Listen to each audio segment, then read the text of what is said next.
Hello, listeners. Jordan here. I just want to let you know that you can listen to Nighttime early and ad-free on Amazon Music. Include it with Prime.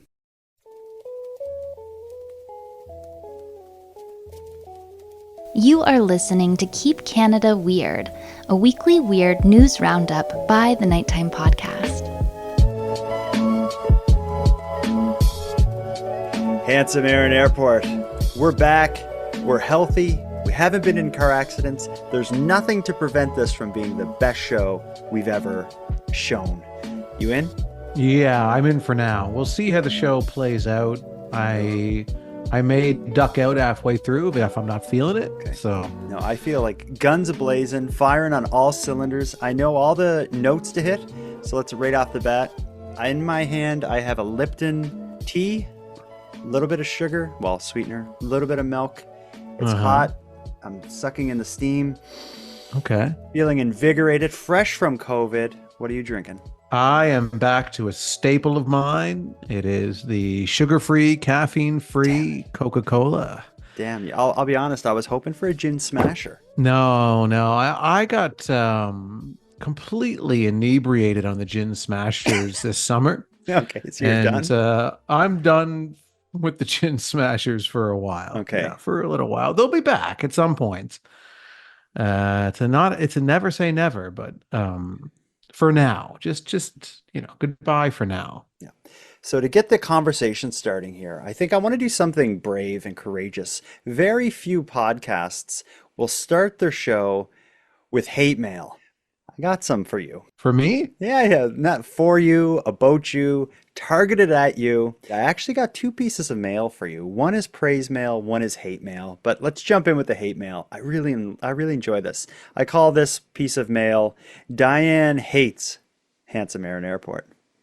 Okay. I think Aaron Airport is like a little bitch. Maybe that's what people like. They like to have a little bitch in the background. But I get sick and tired of listening to him whine and cry.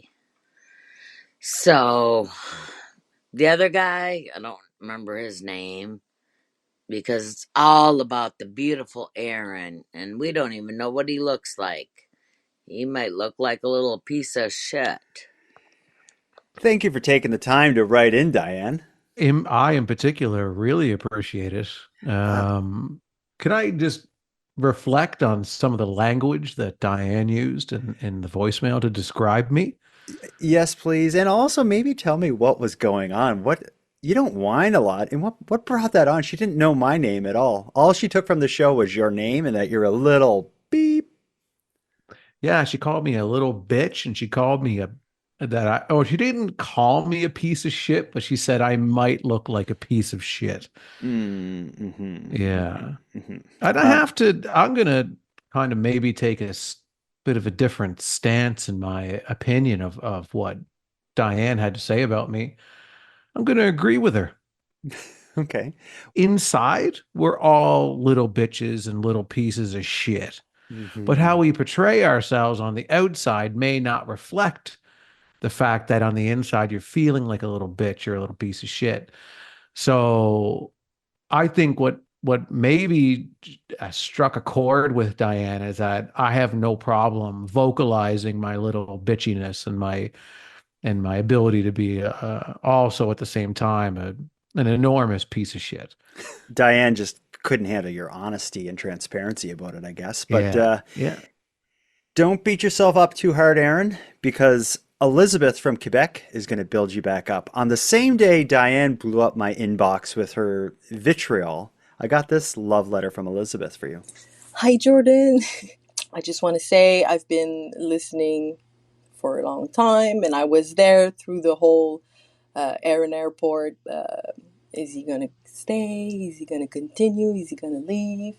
I absolutely love Aaron Airport. I've been listening to you guys while going to bed for a long time, re-listening to some of the episode, and just the candor and sarcasm of Aaron always, strikes a chord with me, and I really enjoy the sort of friendly banter, and really, really happy, Aaron, that you stayed on the podcast. So thank you for taking the time to listen to my voicemails, and have a wonderful day. The roller coaster ride is over. We have a lovely conclusion. Thank you, Elizabeth, for sharing that. I too am glad that Aaron didn't walk away from the show during Aaron Gate. Yeah, I have to disagree with Elizabeth on a number of the Oh, God. things that she mentioned about me, though. Okay. Elizabeth never really looked deep enough into the things that maybe that I'm saying and how I'm reacting to stories and the items I'm giving my opinion on, because like what I am and what I've been trying to be on the show and have, in my opinion, have always been, and I know a lot of listeners agree, is I'm a little bitch. And I look and act like a piece of shit. Okay. And so, I mean, I'm sorry, Elizabeth. I appreciate what you're trying to do, but the verdict is in, and there's no help for me. There isn't. And that's why we need to get to these topics. At least we can make some good use of your whiningness. Let's look at some of Canada's most unique, offbeat, and unusual stories that played out across this great nation over the last week. And I will tell you right off the bat, we have a rock solid lineup of stories tonight. Unexpected, surprising, shocking. More than one of these stories will seem like they're not even real. People will maybe accuse us of faking stories tonight, but I fact-checked all these. These occurred. Let's get right into it. You want to start with... I can't wait. I want to start with the watergun assault. You've been waiting all day for this. I've been waiting because I too have a nasty neighbor, so I can relate to the story. Yeah. When this story came to me, it was a listener named April who shared the story of a crazy neighbor. But let me tell you what's going on, and then we'll get right into the story. So a Labor Day block party in Simcoe, Ontario took an unexpected turn for a surprising reason. Wendy Washuk, a well-respected member of the community, maybe even a pillar of the community, took part in a bit of fun with some neighborhood kids. And it ended with her being charged with assault with a weapon. The alleged victim, some guy mowing his lawn. The weapon, a water pistol. Here's the story.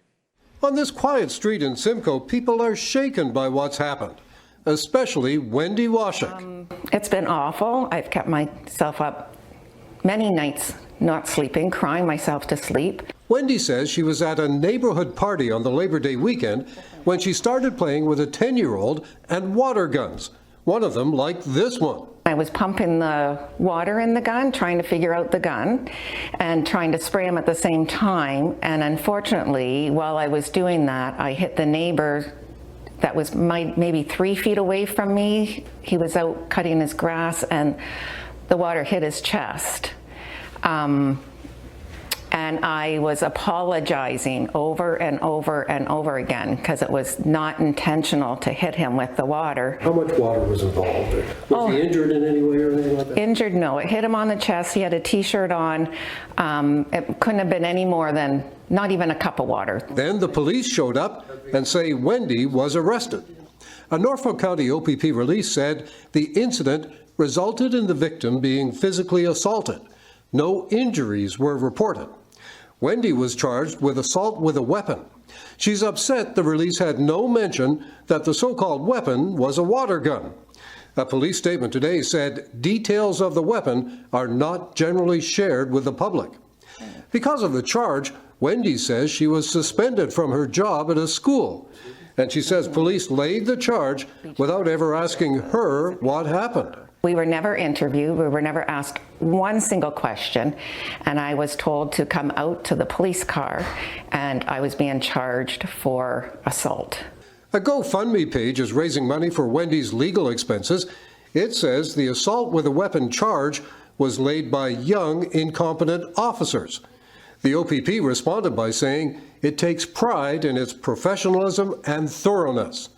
Neighbors are speaking out in support of Wendy, calling her a pillar of the community. This doesn't make sense. She just go outside to play with, kids, and this one's not fair. I think it's a joke. I got to question the OPP laying an assault charge when you got hit with water, because children are playing with those guns out there. If they're unsafe, why are children playing with water guns? My mind is blown by this. And I did a bit of digging into this, and like these charges could stick.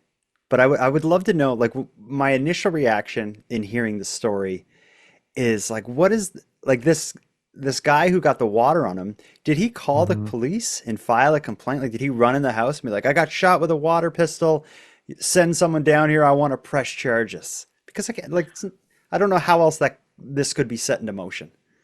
Well, I think that he probably didn't use the language of a water gun. He probably just said, my neighbor just assaulted me. You need to come down here right away. Here's the address. And then along come the police officers and then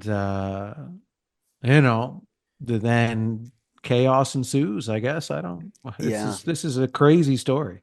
And just to give a sense of like the definition of assault in Canada is any unconsented physical contact or physical action that causes someone to react defensively without actual physical contact. So that could be anything that you don't want to touch you that touches you.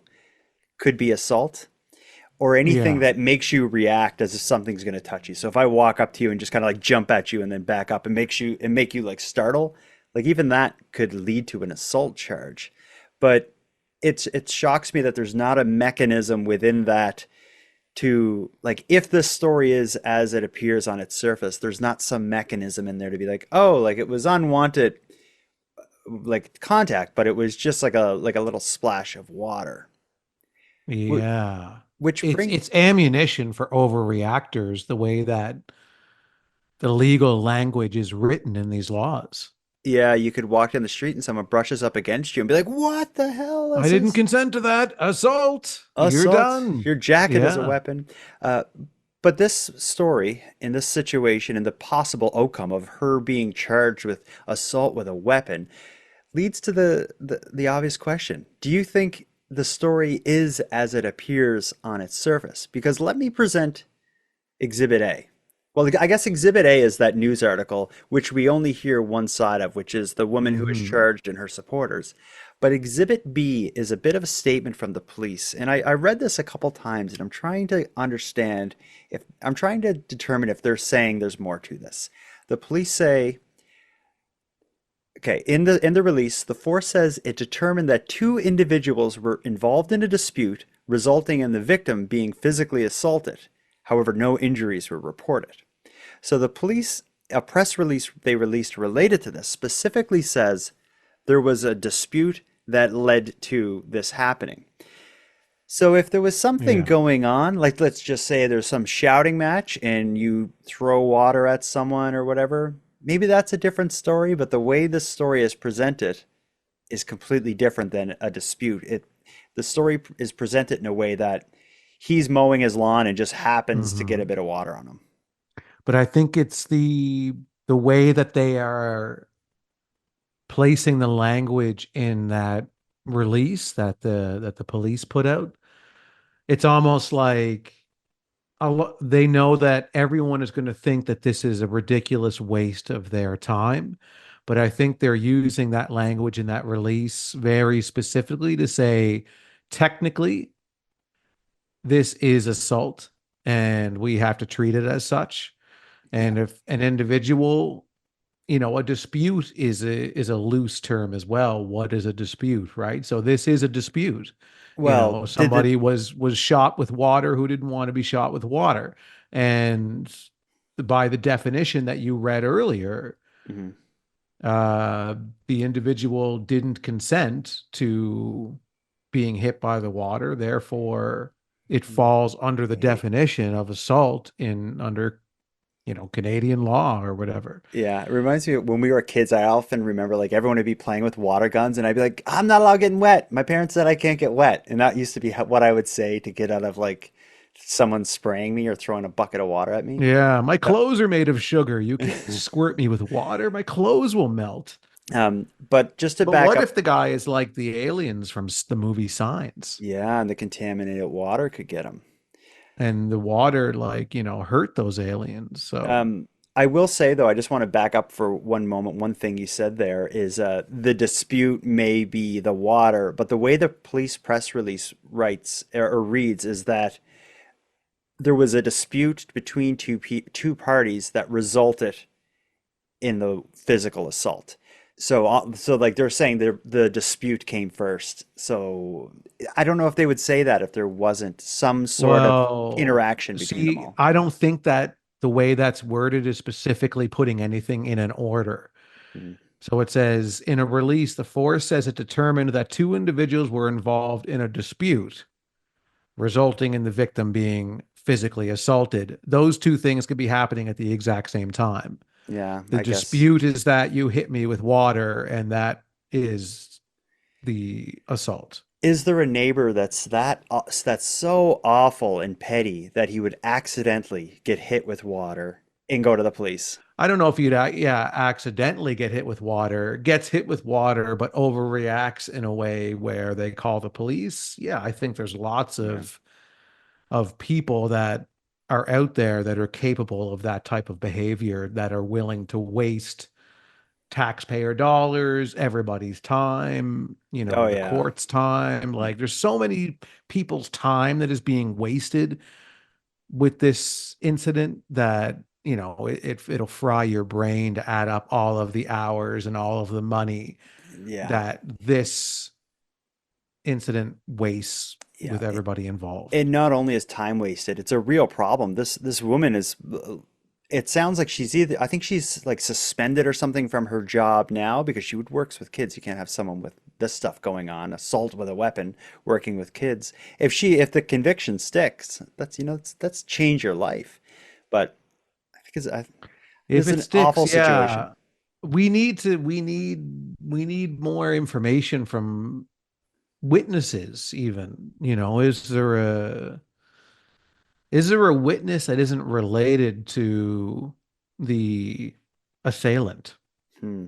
Or the victim, quote unquote or the victim. victim? Is there a I third think. party neighbor across the street that says, I saw the whole thing and she walked over with a bucket of dirty mop water and poured it all over his head Hmm. and then told him to go fly a kite? Yeah, it's. I think even if we met the victim, if he had have appeared in that news story and it gave a more thorough picture, because it was just that news piece was an interview with her and some of her supporters was really all it was. But I'm sure the news agency tried to reach out to this neighbor because of course they're going to want to get the Yeah. neighbor involved in the news story. So the neighbor obviously declined Well, they for. should have said that because even that would have maybe highlighted a bit of what they were dealing with this guy. Yeah. Like, is the neighbor like? There's a big sign on his front lawn that says no trespassing, and there's like, his Hmm. windows are blacked out, and they knocked on the door, and he opened the door with like a shotgun in his hand or something. Like, is that what's going on here? Or I don't Yeah, know. he's got a no water sign on his lawn. Not allowed getting wet. Or my Yeah. my lawn has the perfect amount of water on it to make it the exact color green that I like, and any more water, even a squirt, would throw off my water balances And for I'll my sue lawn, you. and I'll sue you, yeah, and charge you with assault. Uh, I didn't intend to bounce from this story with the water gun to another story related to a bee sting. But now that I think about it, there are actually a little bit of similarities between these two stories. So I agree. let's make this jump. There's another story related to an assault investigation. This one doesn't lead to charges, but it's certainly Keep Canada Weird material. The water gun thing was in Simcoe, Ontario. This one's in Guelph, Ontario. Why don't you read me the news article about the Guelph bee sting assault investigation? Okay, yeah. A Guelph man was briefly detained Tuesday after a Toronto woman reported she had been stabbed with a syringe, but he's released without charge after an investigation revealed the woman's injury was actually a bee sting. What? Yeah. Emergency services were called to the patio of a downtown business around 1:15 p.m. after a woman in her 50s said her friend had been stabbed with a syringe and the suspect was still on the scene, according to police. Guelph police detained the man who said he hadn't assaulted anyone. Paramedics who were on scene explained that the injury appeared to be a bee sting. Officers reviewed video footage which showed the male never touched or interacted with the woman, and he was released unconditionally, police said in a media release. Unconditionally. There are no conditions to this release, so you can walk out and actually stab somebody with a syringe, and you're released unconditionally. So.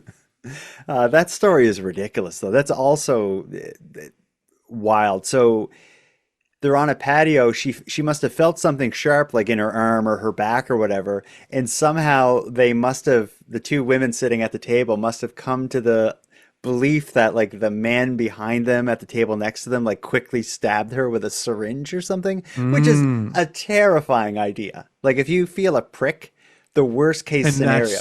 That's where your mind jumps to immediately as you turn your head, and the first person you see, you assume like stabbed you with a syringe. So they don't confront him. Instead, they call the police. Like I think like quietly. She's probably ducking down like 911. The guy's still here. He stabbed my friend with a syringe. They send, and it's not just cops that show up. There's like cops. There's like an ambulance. They have all like the whole nine show up there, invade the balcony and arrest this guy. He was probably the most confused man on that patio that day. Yeah. I mean, he's probably just finishing up his Caesar salad. And next thing you know, it's like, you stabbed somebody with a syringe, sir. It's like, did I? Yeah, no. And then they look. News to me. They said they could tell it was a bee sting in her arm, the ambulance, the paramedic. I wonder if it still had like the stinger hanging out of it. Oh, yeah. There's probably venom in there that they could see. And like the bee was probably still there, being like, I did it. It was my syringe, my butt syringe. Then they went far. They did their due diligence. They also checked the cameras. It would have been great if the cameras had caught the bee actually landing on her. Yeah, and then they arrest the bee. They swat the bee. No, they'd arrest them because they don't have the death penalty in Canada. Okay. Well, those are two back-to-back assault stories. That was our assault segment of the podcast. Let's take a short break, and then we'll come back for one of our favorite topics, madness in Tim Hortons drive-thrus.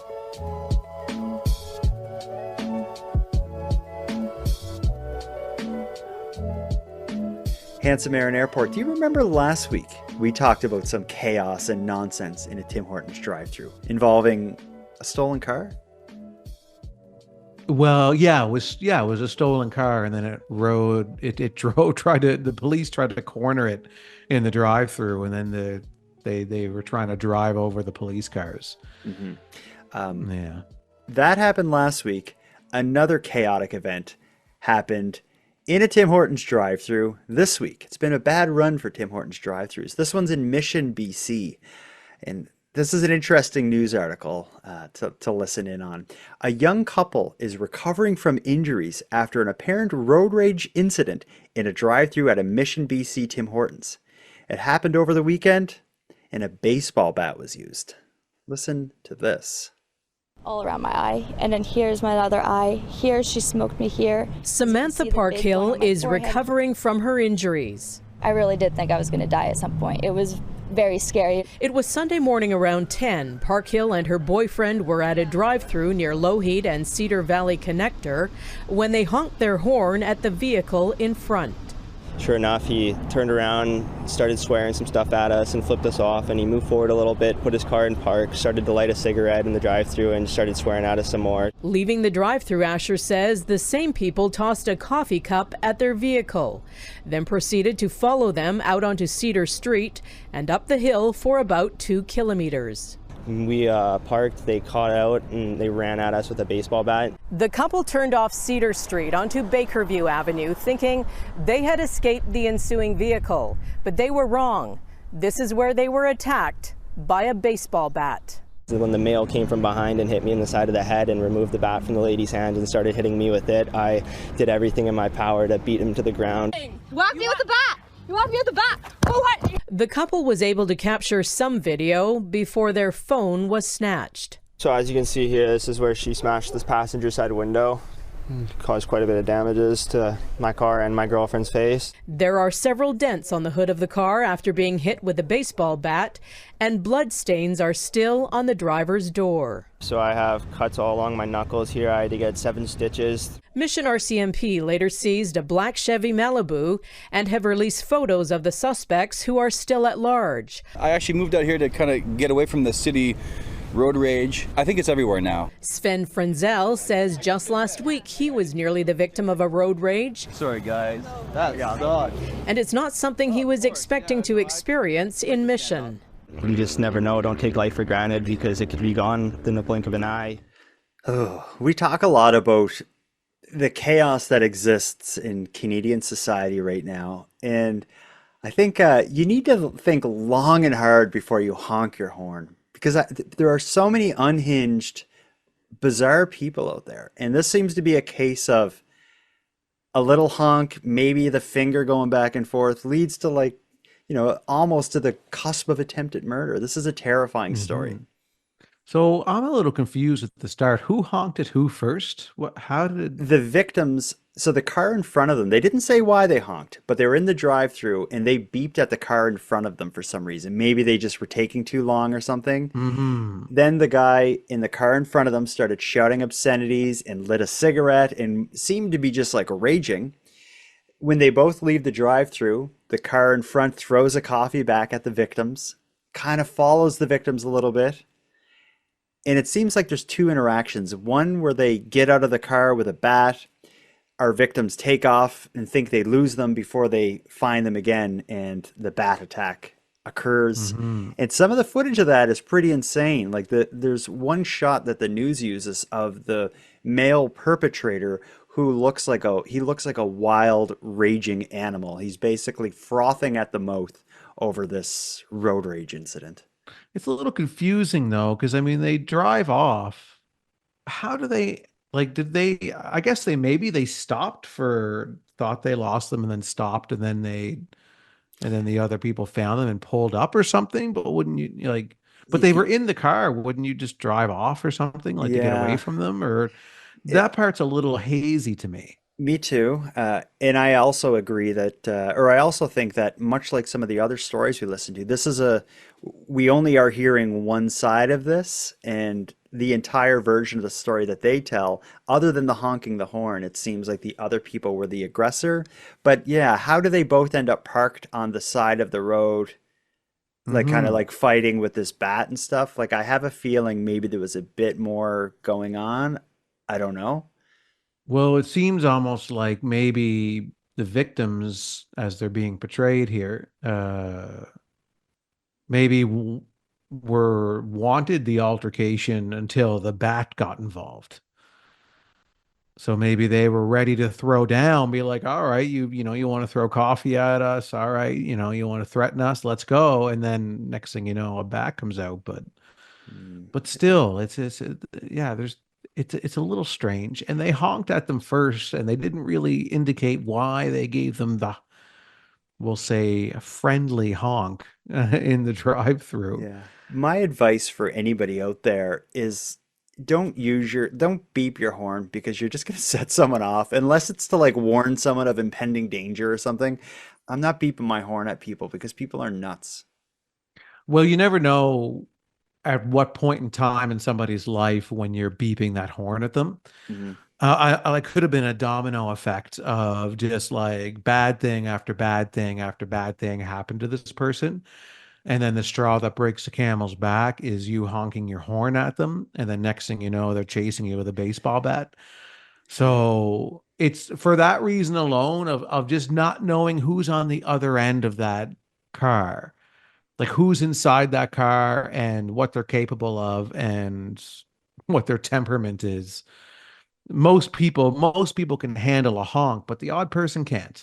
Yeah, absolutely. And I think things are so bad right now. The cost of food, the cost of gas, unemployment, housing crisis, the access to healthcare, all these things are just burdening Canadians.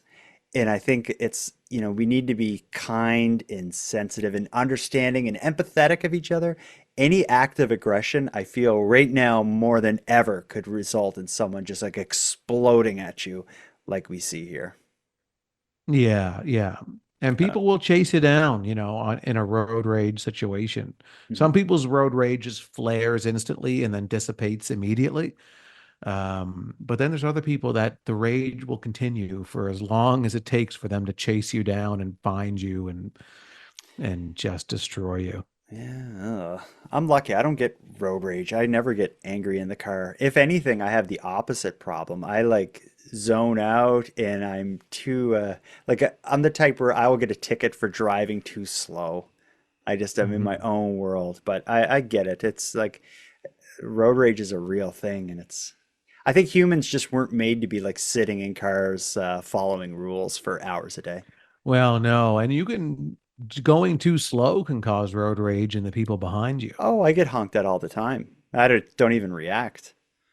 You should carry a baseball bat with you for next time you get honked at. Um, Speaking of getting honked at, I want to give a shout out to Regina, Saskatchewan, and a bit of a throwback to an old story we talked about. We have a listener named Kirsten who sent us a voicemail letting us know about something that's going on in a TV show maybe we haven't watched that calls back to something we talked about. Tell me if you remember this story. Hey, Jordan and Aaron. This is Kirsten from Alabama.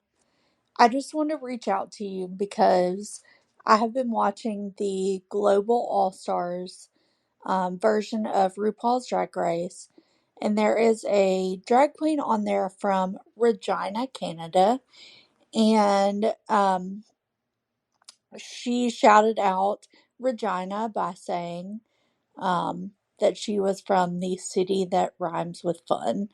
So that just cracked me up, and I want to let y'all know that that is going on, and you should check it out. But I love you guys, and I hope you have a great day. Bye. Yeah, yeah, that was the marketing campaign by the city of Regina, The right? Regina Tourism, the failed Regina, the city that rhymes with fun campaign. Yeah. I have an episode of Nighttime podcast coming out tomorrow that covers a story from another Saskatchewan town called Tisdale. In Tisdale, it's a town of like 3,000 people, an agricultural community. Up until recently, they changed it. The town motto was Tisdale, the land of rape and honey, but they changed it. Okay. They Rape is changed it. Yeah, it's for the rapeseed. best. Well, do you know what rapeseed is? Yeah, yeah, I've heard of it. Yeah, rapeseed, they harvest it and use it for oil, but for obvious marketing reasons, the oil that comes from rapeseed, they call it canola oil. So here in, Hmm. canola oil and vegetable oil, like it's a something everybody use for cooking, but it should be called like rape oil. But people wouldn't buy that. But anyway, in Oh, and some people would. yeah, in Tisdale, a lot of the economy was based on farming this rapeseed. So for years, the town's motto was the land of rape and honey. Yeah. Well, I mean, times they are changing. Certainly. Short break, and then we'll get to our last story and some really good Robin's Donuts ads that I am pumped for. Can't wait.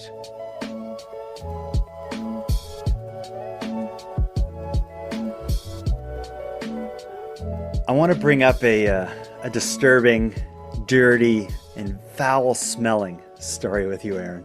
We've talked about a lot of piles of stuff being found in the woods here on Keep Canada Weird. That's one of the threads. Every so often, it's a pile of, what did we have? We had the pile of rotisserie chicken and the lobsters. and then the pile of lobsters.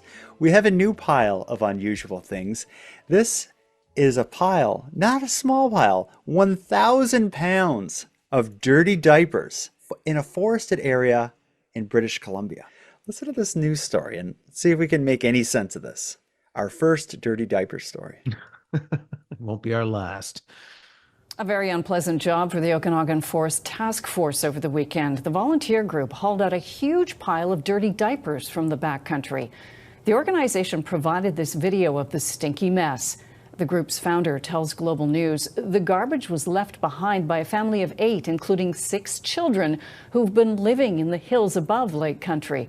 The task force says it has cleaned up after the family several times, and each time they've moved to another location and leave behind another mess. We managed to completely fill a dump trailer, hydraulic dump trailer, full of just diapers and not very much other garbage other than just diapers alone. There's probably close to between 800 to 1,000 pounds of used diapers. The smell is not fantastic, especially during the summer days. And a lot of these dump sites, they've had time to sit there and cook in the sun. The diapers were in various spots in that area of the backcountry, as well as packed from floor to ceiling inside a vehicle, according to Blake. Police have been notified and are investigating.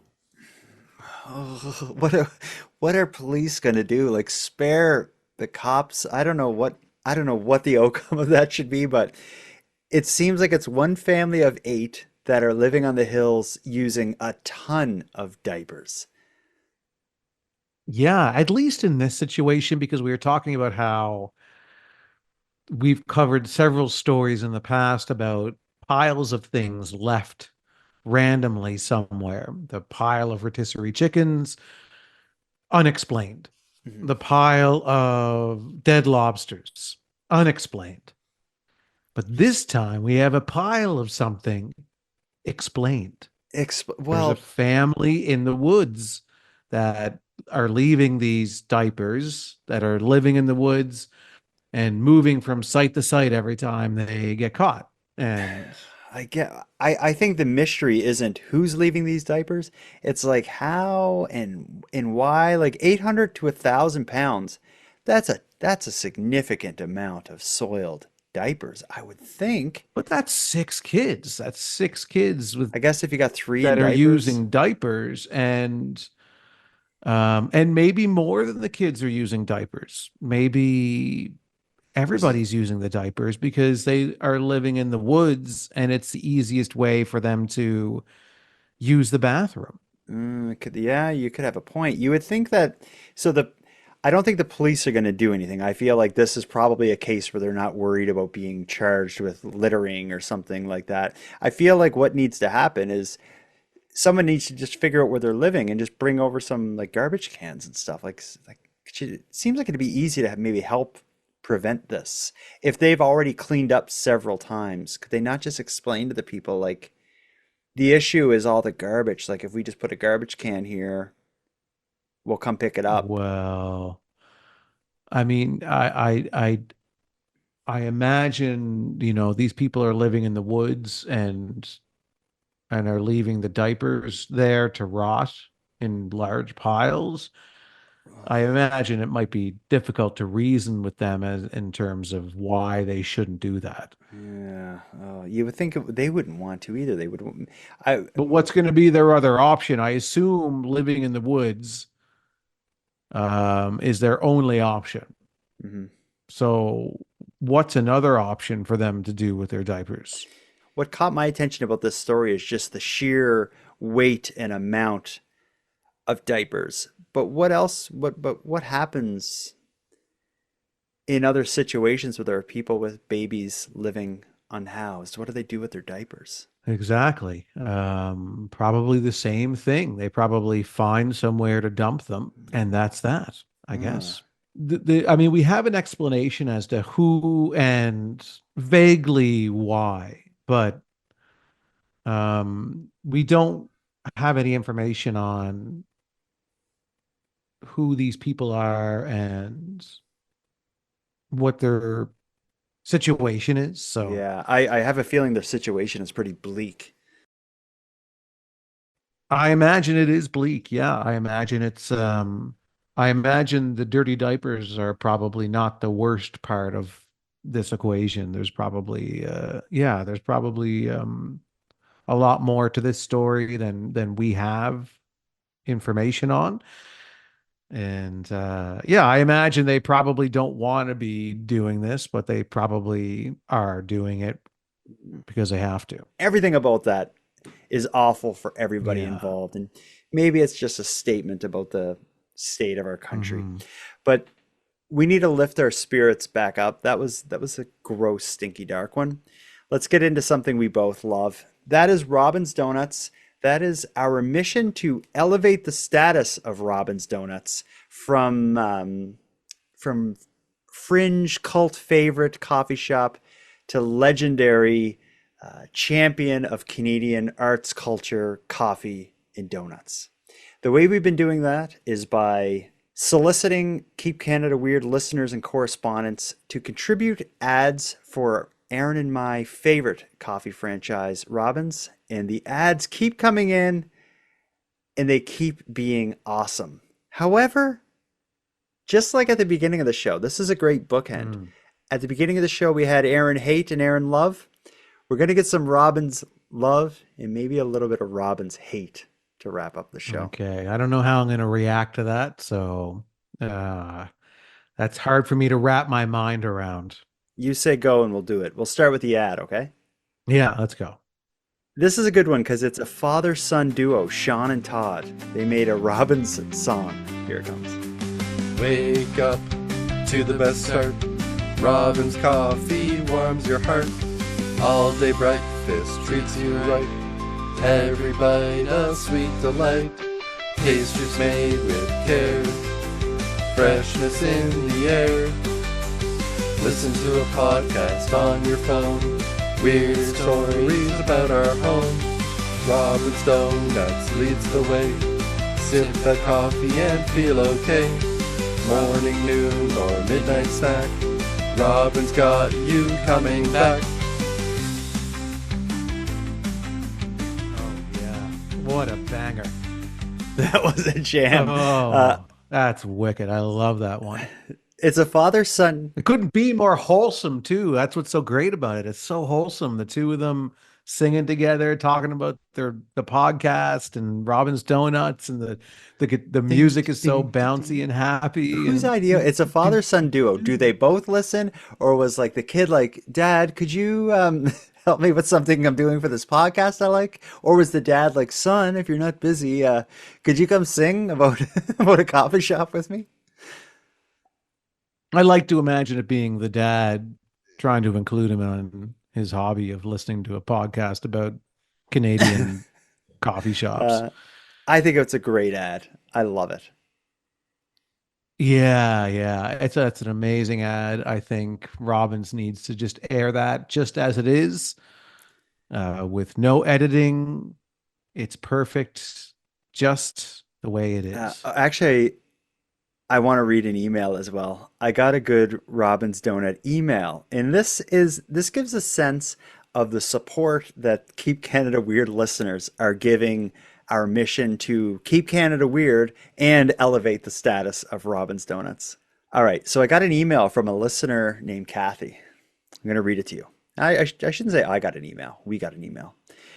Kathy says, hello, Jordan and Aaron. My husband and I visited your fine city of Halifax on Saturday while on a cruise from New York. It was supposed to be a fall foliage trip, but the leaves hadn't been changing so quickly this year. After listening to your praises of Robin's Donuts, we were on the hunt to find one in Halifax, as we had only a few hours in port and couldn't drive out of town to get a donut and maybe miss our ship sailing away without us. Sadly, we didn't find any Robin's Donuts in the city of Halifax proper, and when I googled the nearest location, it was just too far to travel with our limited time in town, and the hop-on, hop-off pink bus doesn't travel that far. I mentioned our disappointment to a lovely woman named Geraldine, who is one of the Canadian ambassadors for your city, at the information desk at the cruise terminal. She happens to be a big fan of Robin's Donuts too. Geraldine had our mouths watering with her description of those delicious donuts, and she told us that her favorite Robin's is located at the Circle K gas station in Porter's Lake, which was a bit too far for us that day, unless we wanted to be left behind in our ship as our ship left port. Oh well, maybe next time when we visit, there will be a Robin's that we can walk into in town, or maybe we'll just have to rent a car for the day. Keep Canada weird and lovely. From Kathy. Oh, yeah. I'm so disappointed she didn't get to a Robin's, but it sounds like she got quite a treat from the woman's Geraldine, description. The Canadian ambassador. Yeah. Their mouth was watering. I wonder if what did Geraldine, how did Geraldine react to that when she's like telling these tourists about, a coffee shop that she sees all the time. Like, oh yeah, the donuts are really good there. And all of a sudden there's drool coming down the tell me mouth more of about the these. donuts. What else? What it would tell me about Robin's eggs? Oh my God. Oh God. I wonder if that's the first time Geraldine, the ambassador to Canada at the cruise ships, was ever asked about Robin's Donuts. It could be the first time, but it will not be the last time because it's our mission to convert every American tourist into a Robin's fan and not a Tim's fan. Well, it's an uphill battle because, like at the beginning of the episode, when we had the light side and the dark side, it's the same with our callouts for Robin's Donuts.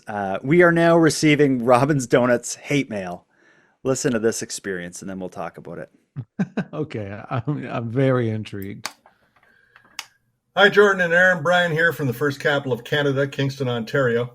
I've been thinking about this for quite a few weeks now, and I really hate to be that guy, but my wife and I went camping in New Brunswick near the end of June with a planned trip to PEI on Canada Day. We went to Shediac Tim Hortons on Canada Day morning, and it was packed. We decided to leave figuring we'd find a Tim's on the way. When we got to the traffic circle where you turn left to the highway to the Confederation Bridge in PEI, well, there was a Robin's Donuts. I excitedly told my wife that this was the donut store that these two guys I listened to on a podcast from down east talk about. Guys, if we have a Robin's in Ontario, I haven't seen one. We went in, got our coffee, and I also ordered a bran muffin. Back in our car, happily on our way to the cradle of Confederation PEI for Canada Day camping. I tried to take a bite of my muffin.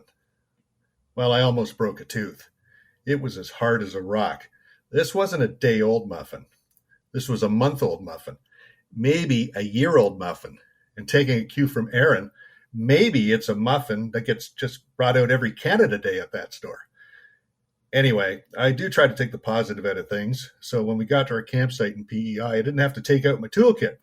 I just used that muffin to hammer in the tent pegs.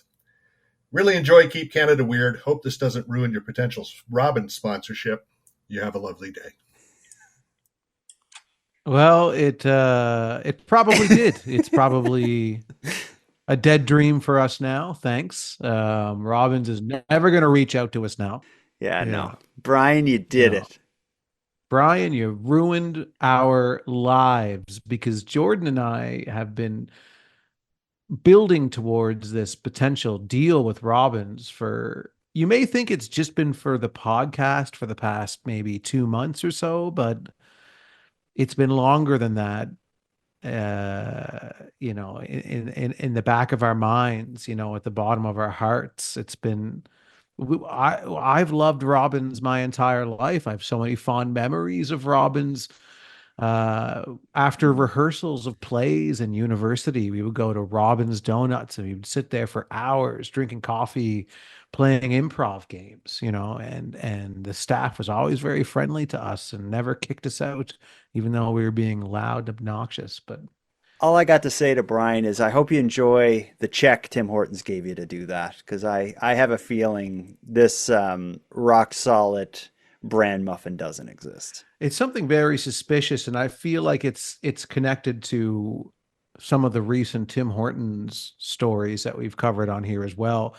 We've had some actual Tim Hortons stories of people getting hurt at Tim Hortons, people being harassed, Tim Hortons being a harbor for stolen vehicles. We've had a lot of negative stories that are actually happening right in front of our eyes at these Tim Hortons restaurants across the country.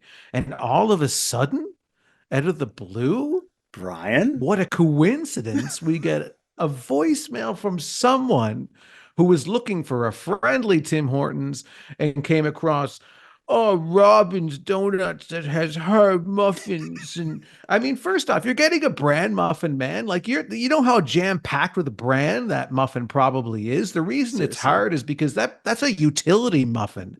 That's not like a muffin that's for taste. That's like people who are constipated need a bran muffin, and they need the most amount of bran humanly possible jam-packed into one tiny little muffin. And it's for medical purposes. It's not for your enjoyment. And in fact, it insults me and it insults anyone who's constipated around this nation, because those muffins are for them. So if you're not constipated, Brian, you're not allowed to eat those. So why don't you go to Tim Hortons where you can get your soft, crumbly, flaky bran muffins with hardly any bran in them that no constipated person would ever put in their body for medical purposes. Out of Robbins, you get medical grade bran muffins that will completely clean you out and get you ready for work tomorrow. I think it's only a matter of time before this whole thing fires off. It's going to take a hell of a lot more than Brian to ruin it.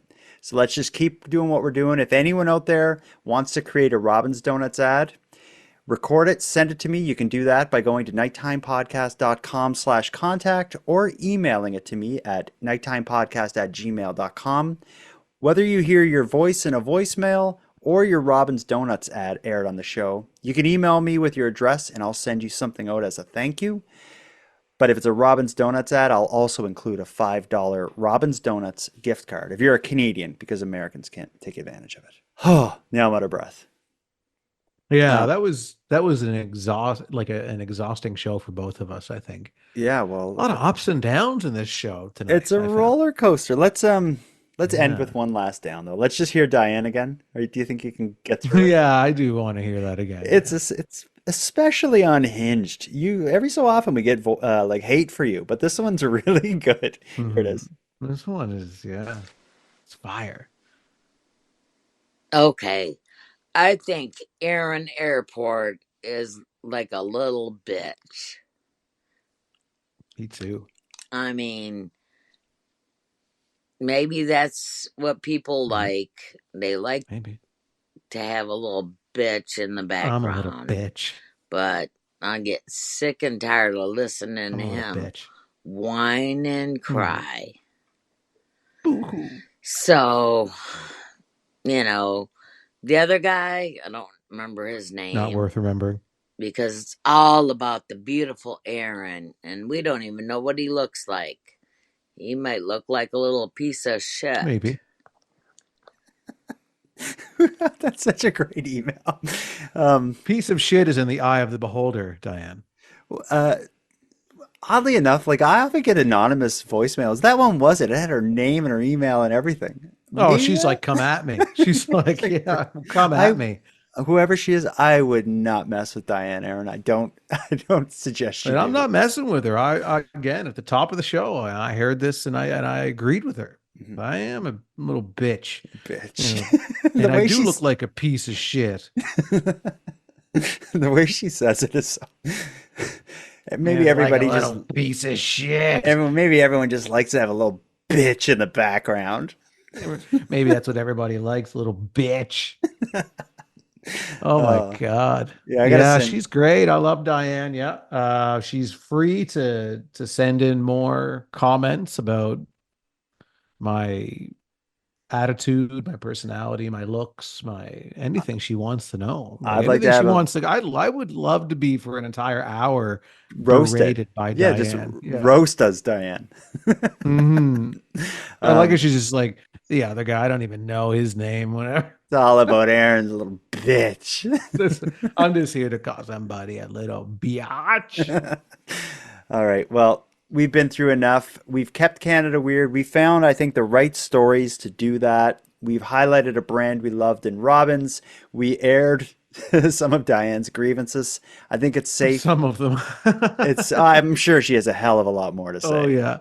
I wonder what Diane would think of the brand muffins at Robbins. Oh, she'd flip out. She's probably banned from every Robbins Donuts in Canada. Yeah. Let's put a bow on this, Aaron. We've been through enough. Handsome Aaron Airport, until next time. Jordan, until next time. Be careful what you invite from Diane. She sounds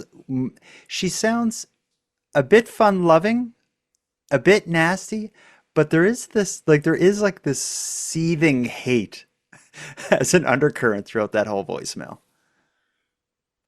Well, and Jordan, until next time, if I'm ever at a Tim Hortons drive-thru and Diane is behind me, she's more than welcome to honk.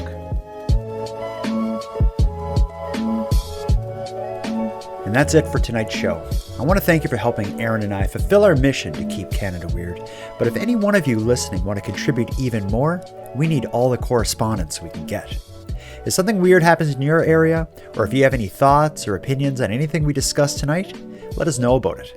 The best way to reach us is by using the voice recorder that can be found at nighttimepodcast.com/contact.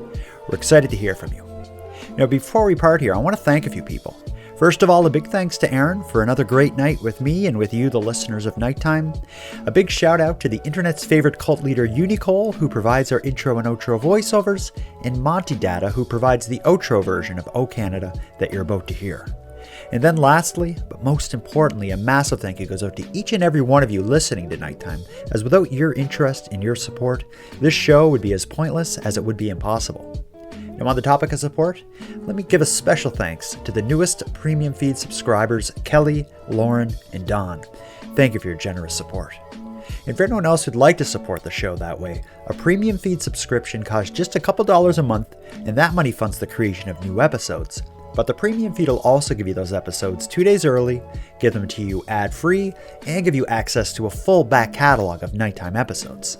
If that sounds like something you're interested in, you can go premium right now at nighttimepodcast.com/subscribe. And if the premium feed isn't for you, you can still support the show by sharing this episode on social media and telling all your like-minded friends that you listen. Your support means everything to us. So until next time, take care of each other, hug your loved ones tight, and let us know if you see anything weird. Keep Canada Weird is written, hosted, and produced by the Nighttime Podcast. And now to our viewers and listeners everywhere. Good night. One last thing to do. Story of the night. Is it assault with a water gun, the Tim Hortons drive-thru attack, the 1,000-ish pounds of soiled diapers, or the bee sting assault? Oh, it's hands down the water gun. Yeah, it has to be. There's so much to say. You can get into the legal stuff. You got the mystery of what's with this guy. Yeah. The bee sting is a close second, but the water gun is is definitely the champion tonight. What the bee sting is missing is just more to the story. Like, that whole article is just based on ends so quickly. And it's just based on a short press release from the police, like 2 paragraphs. Yeah. So if you I think the water gun may have more updates in the future that we might be able to revisit the story down the road. Yeah, that's a good point. And I would like to. I'd like to learn more, and I'd love to meet the people involved. Yeah. Once it all plays out, then we can go back and just have episode after episode peeling back the onion of the story. I think Aaron Airport is like a little bitch. And we don't even know what he looks like. He might look like a little piece of shit.